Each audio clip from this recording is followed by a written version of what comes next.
अमृत वचन। विष्णु को श्राप लगेगा नारद जी से, श्राप लगा हुआ नारद जी से कि तो एक जीवन अपनी पत्नी के वियोग में सारा जीवन निभाएगा तो ये राजा दशरथ के घर जन्म लेगा, त्रेता युग में रामचंद्र इनका नाम होगा, और फिर इनको वनवास होगा। वनवास में ये आपके ऊपर खड़ाऊ झाड़ेंगे, तब आप औरत बनकर मेरे पास आ जाएगी। अब भक्तात्मा ये विचार करना होगा अपने,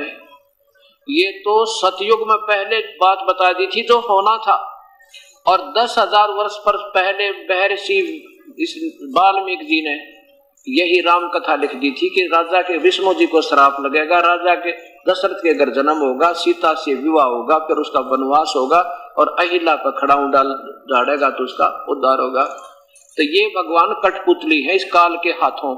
इसने पहले इनका प्रारब्ध बना रखा है, उसे टस से मस नहीं हो सकते, उतना ही लाभ ये दे सकते, इससे ज्यादा ये नहीं दे सकते, इतना ही ये लाभ दे सकते। अब देखो प्यारी आत्मा, किसी महापुरुषों के गुणों से हम परिचित होंगे तभी तो उनके बारे में जानकारी होगी। अब ये भी भगवान, ऐसी बात नहीं है, इतना उद्धार ये कर सकते हैं, लेकिन ये काल के हाथों है और परमात्मा पूर्ण ब्रह्म काल से ऊपर है, उसके अंदर काल है, वो काल के लेख को मिटा सकता है, वो कर्म के लेख को मिटा सकता है, और कर्म का लेख मिट कर ही हमें सुख हो सकता है, और कोई दूसरा तरीका नहीं। बोलो सतगुरुदेव की जय। परम पिता परमात्मा पूर्ण ब्रह्म सारी सृष्टि के रचनहार कुल मालिक कबीर परमेश्वर की असीम कृपा से इस पवित्र नगरी के अंदर ये शुभ समागम, संत समागम चल रहा है। परमात्मा पूर्ण ब्रह्म स्वयं ही अपने सतलोक से आते हैं, वो सतपुरुष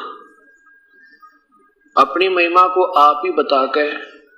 अपने बारे में सत जानकारी दे करके और कुछ दिन मनुष्य की तरह यहाँ जीवन जीकर मनुष्य जैसी लीला करके वो परमात्मा वापस चले जाते हैं। ये परमेश्वर चारों युगों में आते हैं, इनका चारों युगों में नाम अलग अलग होते हैं। सतयुग में ये सत सुकृत नाम से आए थे,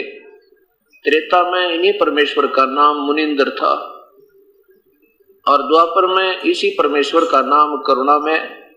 और कलयुग में इनका वही नाम है जो वास्तविक नाम है, उस नाम से ये परमेश्वर आए थे।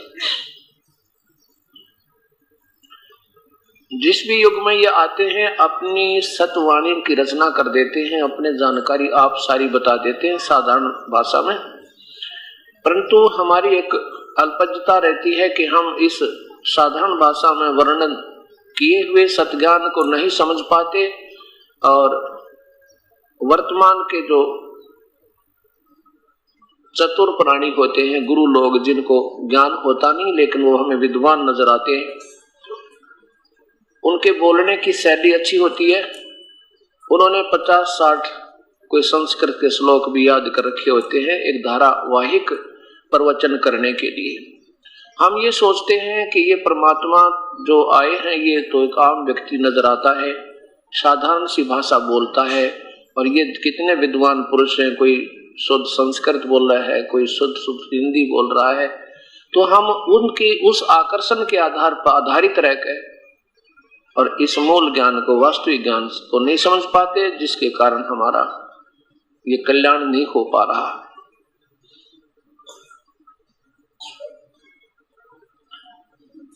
वो परमेश्वर हमें बताते हैं कि परम पिता परमेश्वर की भक्ति करने से ये प्राणी जीवन और मृत्यु से छुटकारा पा सकता है, बाकी अन्य भगवानों की पूजाओं से ठीक है, जैसा प्राणी कर्म करेगा वो ज्यों का त्यों ही उसे प्राप्त होता रहता है, और जिसके कारण हम पुण्य कर्मों के आधार पर स्वर्ग पहुंच जाते हैं, पाप कर्मों के आधार पर हम नरक जाते हैं, और फिर कुछ पुण्य और पाप प्रलय मिले के कारण हम इस 84 लाख योनियों में कभी पशु बनते हैं, कभी पक्षी बनते हैं, कभी रंक बनते हैं, तो कभी हम राजा और महाराजा भी बन जाते हैं।